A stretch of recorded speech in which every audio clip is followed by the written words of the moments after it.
Pastor Adam drives me nuts with that jersey. 7-2, what a great game. Well, friends, if we could get the rest of the lights up, that'd be wonderful. We are starting our On Guard series today, and I haven't preached in a couple weeks, and I'm actually itching to do so. So we're gonna go right to it. So looking forward to this series. I was really young, but I didn't know a whole lot. But what I did know was that I was madly in love. I was in grade 1.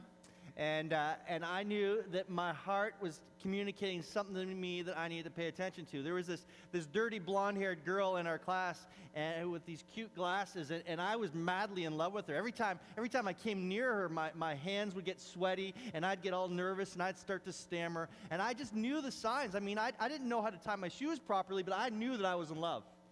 And I would see her, and I would think, how do I communicate to her that I love her? How do I express what's in my heart? And I was perplexed. And I would lay in bed at nighttime as a grade 1 kid, probably 6 years old, and I began to go through all these scenarios of how I could communicate my love to her. It's incredible when the person that you love is not around, because you can get really brave. And I'd lay in bed and I'd be so brave. I'm gonna walk up to her. I'm gonna look her right in the eye. I'm gonna say, I love you. And I'm just, I'm gonna do something bold like that.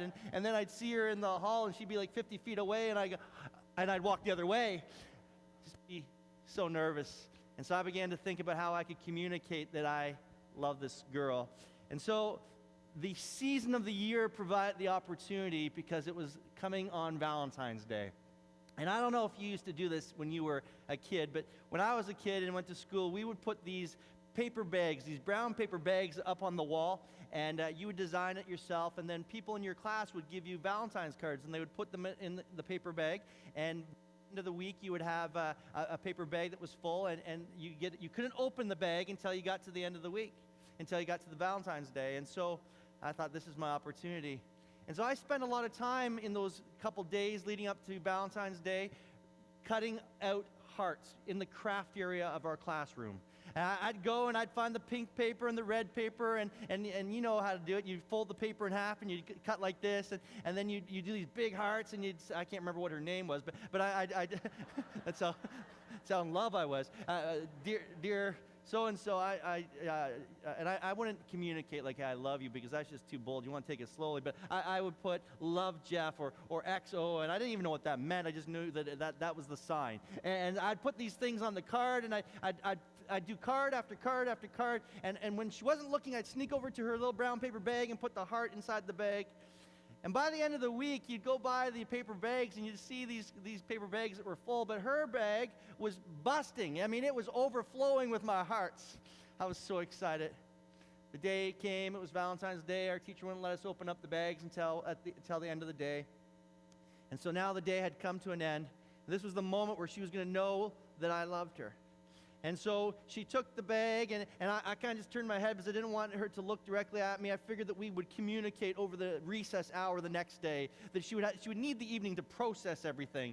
And so I just kind of left it, and I just kind of stood off. But I was really eager to know what she was thinking. And so as I saw her leave the classroom, I thought, okay, she's got the bag. And my heart's pounding like crazy.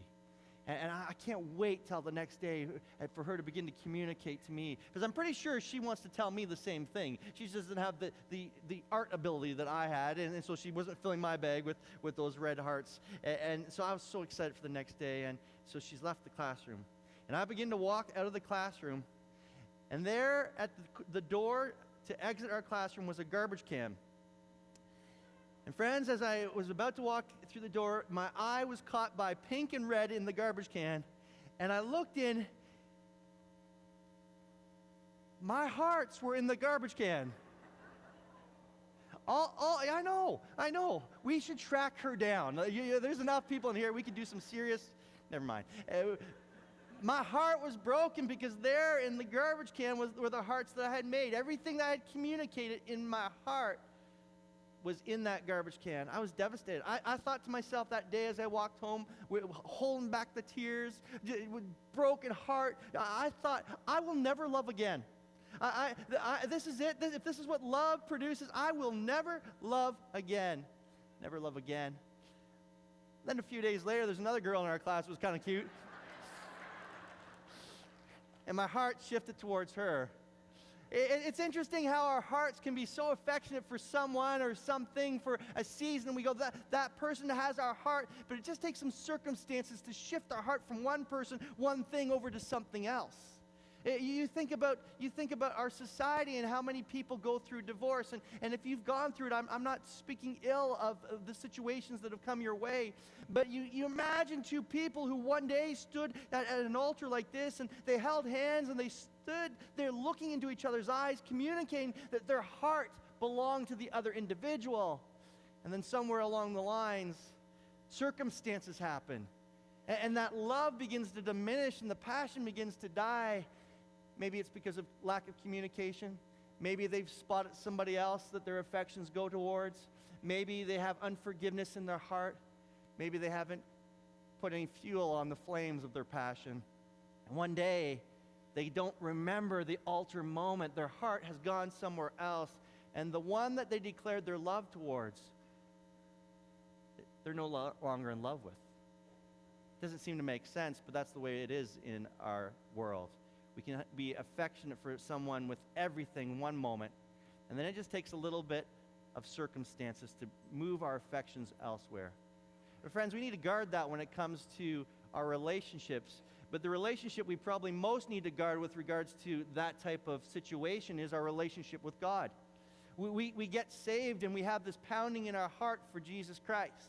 We come to an altar and we say, hey, Jesus, I give you my all. And there's this moment where for many of us, you'll remember your heart was pounding for the next few days. You'd come in, and no matter what song was sung, you would raise your hands and you would worship God. You were overwhelmed with passion for Him. You were overwhelmed, and you had this heart that was beating, and you would read your Bible and you would chew it up because there was so much there. And you just were so passionate. You loved Him with everything. But for so many people, that love no longer exists. Other affections have come about. The wildfire of passion in our heart for God, for some of us, is no longer there. There's a passage I want to look at today as we begin our On Guard series, and it's found in Proverbs chapter 4, verse 23. And it talks about guarding your heart. And I want to talk to you this morning really, really briefly. I've prepared this for a short message, but I want to talk to you about guarding your heart with God. About guarding your hearts to ensure that the passion that you are supposed to have for the one who's worth loving is always there. And this is what Solomon writes in Proverbs chapter 4, verse 23. He says, above all else, guard your heart. Guard it. And then he says, for it is the wellspring of your life. Another version says this, above all else, guard your heart, for everything you do flows from it. Friends, Solomon tells us that we need to guard our heart. And in the context of what he's sharing, he's talking about all kinds of moral living, but the center of everything we do stems from our heart towards God. And he talks about guarding it. And there's three things that I want to just pull from this passage. First of all, I want to talk to you about the priority of guarding your heart. He starts off and he says, above all else. Above everything you do, above everything that's in your agenda for today, guard your heart. Above everything that you've got on the schedule for the entire month, guard your heart. And in fact, he says in the original language that you are to guard your heart with all diligence. That's the original language. The word diligence refers to this idea of a prison guard. In the Bible times, what would happen would be that there would be these prison guards, just like we would have today. But the prison guard would be standing in the cell, in the jailhouse where the prisoner was behind the bars. And this guard had to ensure that the prisoner would not escape, because if that prisoner escaped, if someone came in and broke that prisoner out, then the prison guard was responsible, and he wouldn't just get fired, he wouldn't just be docked pay.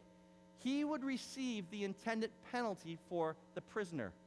So if that prisoner was going to face the death penalty, and that prison guard was not paying attention, they weren't guarding the prisoner, then that prison guard would be responsible in such a manner that he would have to face the death penalty if that prisoner escaped. And when Solomon uses this language, he says, hey, when you're guarding your heart, you've got to be like a prison guard. You've got to realize that this is not just something you can just lackadaisically look at and go, hey, yeah, you know what, I should probably pay attention to my relationship with God. I should probably pay attention to my heart with God. Yeah, that's a good thing. If I've got time tonight, maybe I'll just open my Bible and see what he has to say to me. Maybe if I've got a few moments tomorrow, maybe before I leave for work, I could spend some time talking to him and just talk about my heart. If it works out, then maybe I could do that. No, Solomon says, hey, you need to treat your heart, the passion that you have for God, you need to treat it like a prison guard, that you are incredibly diligent to make sure you're guarding it, that passion for God doesn't leave, that it doesn't escape, that nobody comes and steals it. You've got to be firm and stand there and prioritize and make this your utmost priority. I've got to pay attention that my passion for God never leaves. I've got to guard it. I've got to do everything a priority. Can you imagine some prison guard standing there, and there's this convict in the cell. And the guard goes, okay, he's in there. I wonder what's on TV. Not paying attention. And all of a sudden, some people come in and start filing away at the bars. I feel like a coffee. I think I'm going to just go down the hall and get a coffee. I'm kind of tired. I think I'm just going to have a seat and maybe just kind of close my eyes. I'm just tired. Been so busy. Just going to close my eyes. And when he wakes up, this prison guard has escaped. And says, oh, man, where's my boss? And goes over to the boss and says, hey, it's a real bad thing. The prisoner escaped. I know. It's really, really bad. That guy's a murderer, and we should probably go out looking for him. But I was just so busy. I was just so tired. I couldn't really look after the guard or after the prisoner. I was kind of distracted. My favorite TV show was on. I had to make sure that I watched that. I was so busy. I just need to make myself a coffee, and I just got distracted. Solomon says, hey, when you guard your heart, you need to act like a prisoner or as a prison guard who makes sure that his top priority is not coffee, it's not TV, it's not taking a nap, it's making sure the prisoner doesn't escape. And he says when it comes to your heart, you've got to make it your number one priority. You can't say, I'm too busy, or I'll do it after my favorite TV show, or I'll check it someday when I can just fit this in. He says it's got to be a priority above everything you do. Friends, above everything you do, the most important thing you'll do today is to check your heart to make sure that your passion for Jesus is still there. Above everything. I'm telling you, above everything that you do in life, more important than paying your next mortgage bill, more important than telling your wife you love her, and that's an important thing. Above everything, you've got to check your heart, guard it, to make sure that passion's still there. It's a priority. Secondly, he talks about the plan. The plan, which I've got as the practice. Same thing. The practice, what do I do? He says, guard or keep watch. Guard or keep watch. And you think to yourself, okay, what does that mean? What does it actually mean to guard one's heart? What does it mean to keep watch over one's heart? The language that he's using is language that refers to a watchman. And in the Bible times, what you would see in a city would be the walls that would protect the city. And on the corners or various places that were strategic, you would see these towers, these watchtowers, where there would be a guard. And that guard would stand on top of these watchtowers, and they would look out, and they would be looking for one of two things. They would be looking at the harvest field to make sure that no animal got into the harvest field to begin to eat the crops. Because if a fox got in and began to eat things, then their sustenance, their life source would be diminished. The second thing that guard would begin to look for would be to look for the enemy coming in, the enemy coming down the hill, or the enemy coming from the forest, coming towards the city to attack the city. And when that watchman saw that there was an animal that was approaching the field, when that watchman saw that the enemy was approaching, he would sound an alarm, and the alarm was to call the entire city to rise up and do something, to get ready to deal with the potential harm.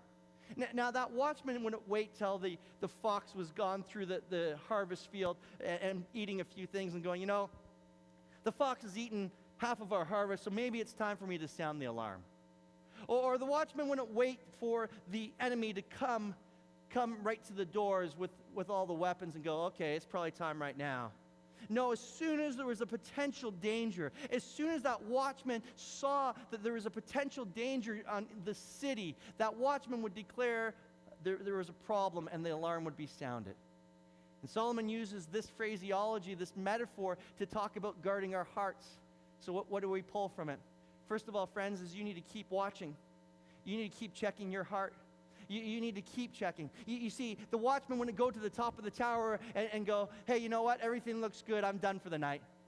Everything's fine now. Yeah, I checked there 8 hours ago. There was no foxes in the field. There was no enemy coming. That watchman would keep looking. He'd go up to the tower and he'd look and go, everything looks good, but I'm going to keep watching. I'm going to keep watching. I'm going to keep looking. Keep looking. And he would look and he would wait, and he'd wait until it was his turn to leave, and a new watchman would come. But there was always somebody there. And what Solomon is saying is, friends, your heart is so important that you've got to keep going to the tower and keep watching. It doesn't matter that you checked your heart a year ago. It doesn't matter that you checked your heart last week. It doesn't matter that you even checked your heart yesterday. You need to check it every day to say, where is my heart with Jesus? Where is my passion for God? What is my heart looking like? Is there something that's trying to attack me? Is there a potential danger that's there? We got to keep looking at our heart. What's out there? And it's not, well, I've got this fox in my harvest field right now. I've got this enemy robbing something out of my heart. It's the very potential of danger. The very potential. My goodness. That thing would be great. That job would be great. I'd probably work a lot more hours. I already struggle with my relationship with God. How in the world am I going to grow deeper with Him if I take that job? I'm watching. I can't do that. How can I love God if I keep watching this show? My heart will be towards some things that God's not pleased with. How can I continue loving God with all my passion if I keep hanging out with these individuals who are so negative and constantly criticizing? How can I do that? There's a potential danger there.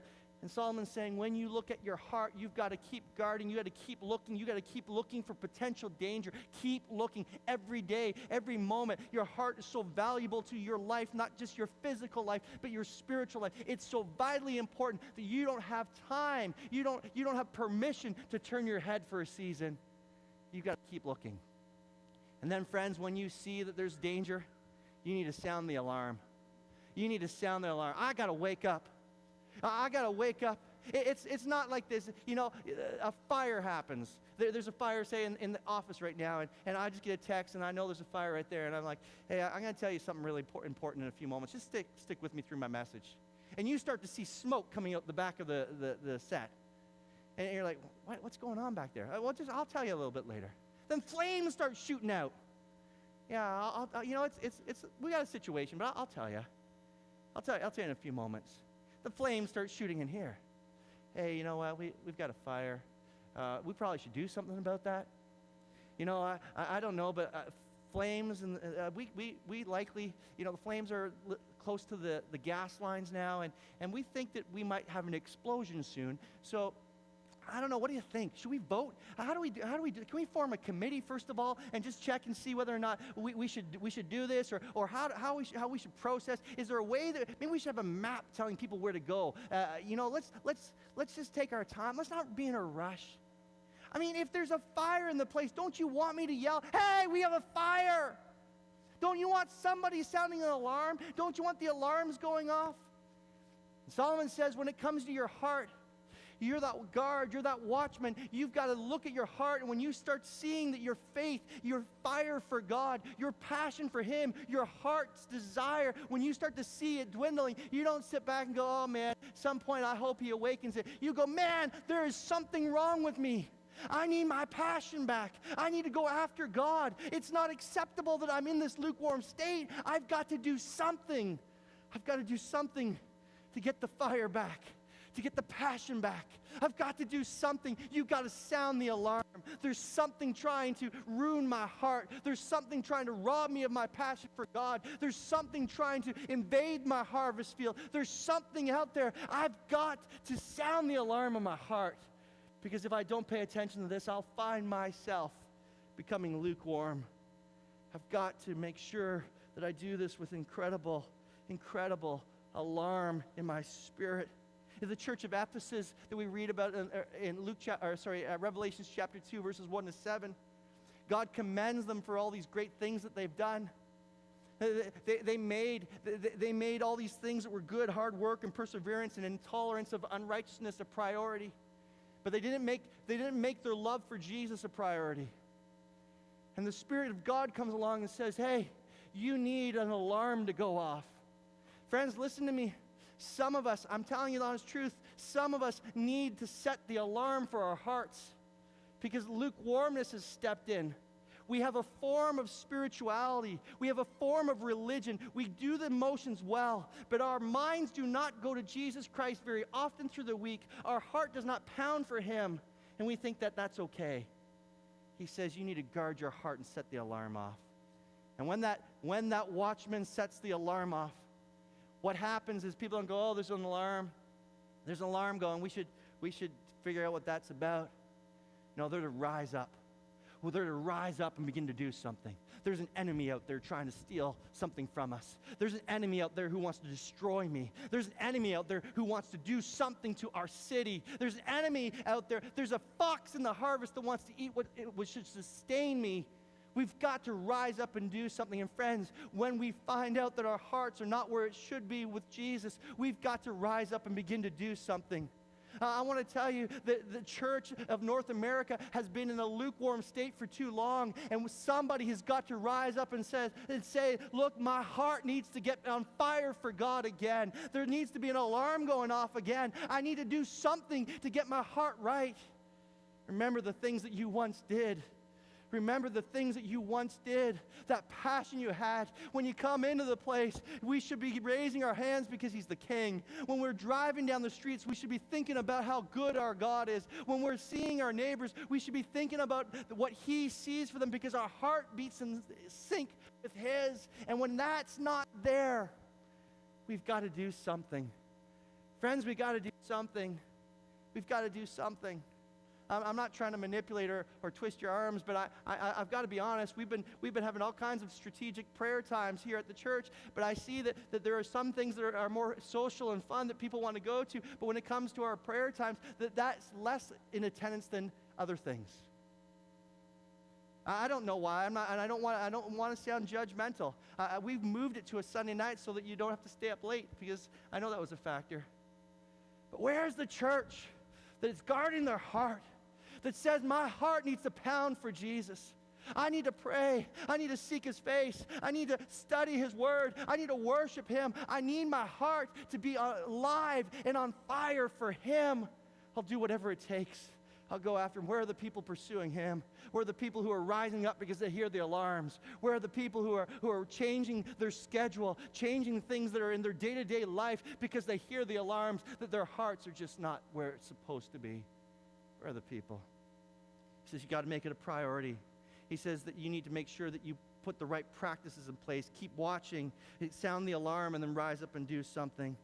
And then lastly, he talks about the purpose. Solomon says everything you do flows from your heart. Everything you do flows from your heart. Every word you say comes from your heart. Everything you think comes from your heart. Everything you listen to comes from your heart. Every action you commit comes from your heart. He says that your heart is the very thing that will direct everything you do. And friends, I want to tell you something. Over the next few weeks, we'll be talking about guarding our mouth and guarding our eyes and guarding our relationships. All those things are just an extension of this. You see, you won't guard your ears if your heart for Jesus isn't pounding. You'll listen to whatever you want to. You won't guard your eyes if this isn't right. The reason why we can watch so much junk on TV and in movies is because of this. Because this is unhealthy. The reason why we can have relationships with people who do nothing but destroy our spirit is because we've never guarded this. Solomon says that the very core of everything that we do, everything that comes from this life will start right here in our heart. He says everything you do comes from your heart. The reason why you've got to guard it is because it will determine what you do with your life. You will live your life for yourself if your heart isn't passionate for God.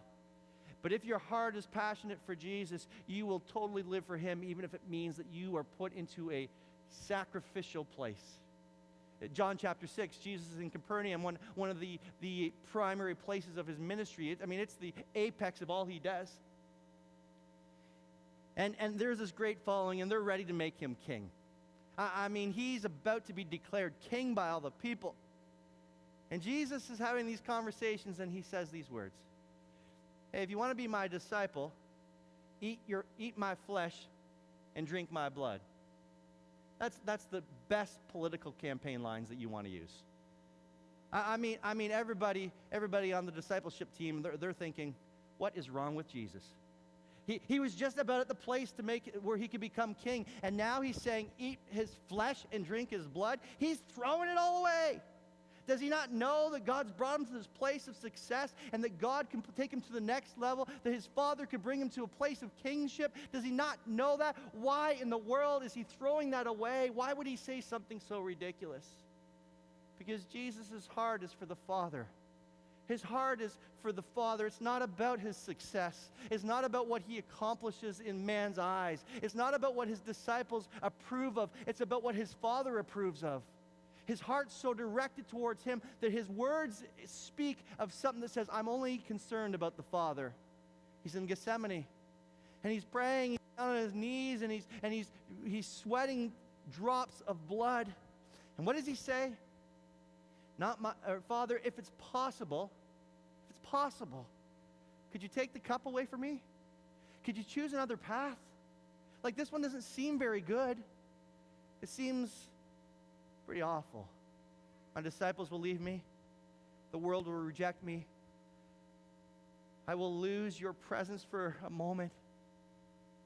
Father, if there's any way, my flesh says, if you could take this cup, do it, Lord. But then he says these words, but not my will, but thy will be done. Father, I don't want to drink this cup. I don't want to do this action. My flesh would prefer to go another route. But my heart is healthy for you. And I know it's not about what I want, it's about what you want. And my heart tells me that I've got to do whatever you tell me to do. And friends, he takes the path of the cross because his heart is healthy. Because his heart is healthy. Friends, I want to tell you that some of the decisions that you have made recently may not have been the best decision because it's been about what's best for you rather than what's best for him. You see, there are many times in our lives where we have got to make decisions that don't tickle our ears, that don't make us feel all the warm and fuzzies, that don't provide the incredible pleasure that's out there in our society. So many things we have embraced because they make us feel good, but they're far from what the Father wants because our hearts are not in the place they should be. And Solomon says, you want to know why you're guarding your heart like a prison guard? You want to know why you're guarding your heart like a watchman on the tower? You're guarding your heart because from it, everything will flow. This church will go in a direction based upon its heart. And the heart of this church will be based upon the hearts of each of you. And a church that has a heart for God, a church that has a passion for God, a church that is pounding inside, let me please my Father, let me do the will of my Father. It will make decisions that may not always be popular, but they'll put a smile on his face. And that is what we need to be looking for, guarding our hearts so that we can walk in paths that will please our Father. Guard your heart. Would you bow your heads? As I was preparing this, I knew the complexity of the service, and I got to be honest, I didn't really know what to do because I just feel that there's some people here. There's some people here who just need to get right with God, if I can just be that blunt. In fact, maybe I should just push it a little bit further because it matters to the kingdom and it matters to the Father. Friends, I want you to check your hearts.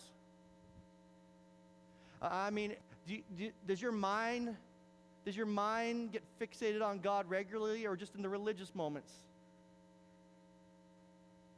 Is he the source of all your joy and your peace, or is it just you bring him along when you need him?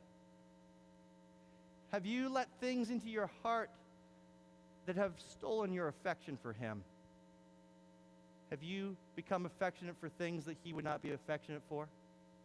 Have you held on to things that you know that he would not be pleased with? Have you allowed the fox to get into your harvest field and begin to eat away at your heart? That's what I want you to do. I want you just to check your hearts right now, just as you're sitting in your pew.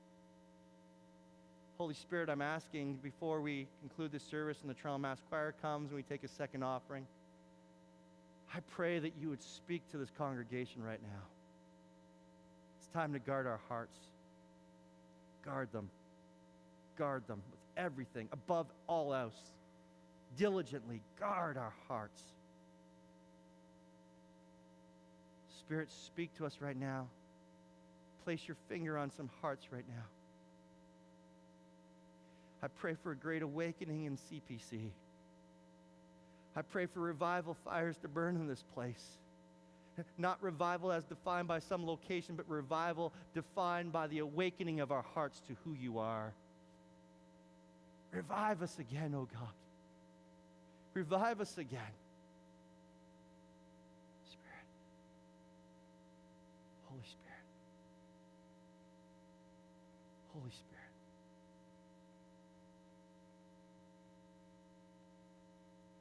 As he begins to place his finger on some things in your heart, ask him what needs to change. When the alarm goes off, the people rise up to do something to ensure the enemy doesn't take the city. Ask the Spirit what you must do to get the heart back that you once had. Spirit, speak today. Speak.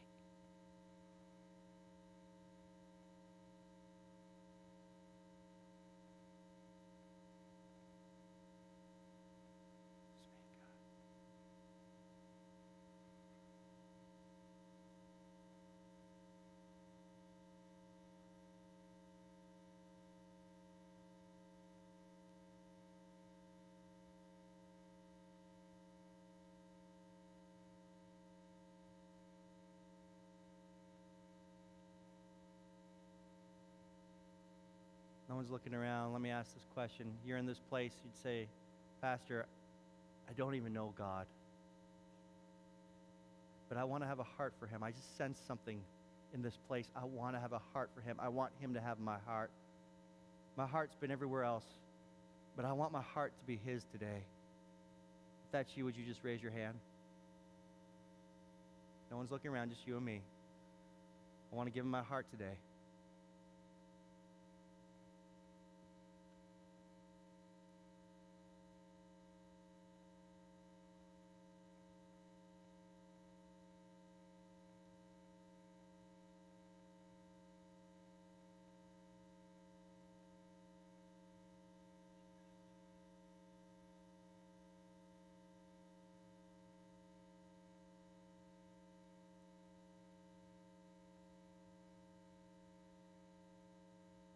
Congregation, would you just stand just for a moment, just really quietly, just stand. Choir, if you wouldn't mind just slipping in behind me. Congregation, I'm going to ask that you just keep your heads bowed, your eyes closed as you're standing. Would you lift your hands before God? I genuinely believe that the Spirit is speaking to so many in this place.